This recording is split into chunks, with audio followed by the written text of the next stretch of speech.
Специальное устройство. Мы это проверяем, а напрямую сразу просто слабым. На следующей остановке проверяем. Если никого нету, лучше выходите.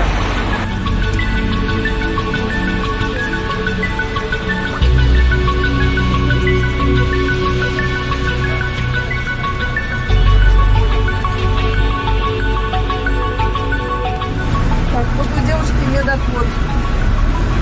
Она может ехать?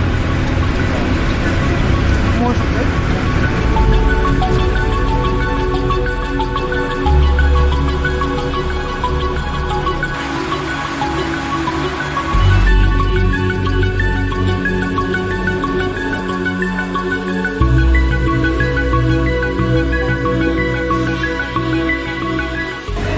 Сколько мест, сколько пришло?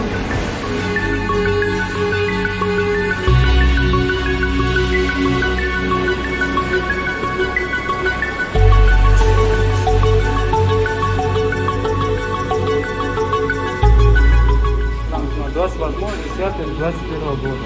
Месяц назад. Вы не успели QR-код получить? Нет. И вы нам... Я живу.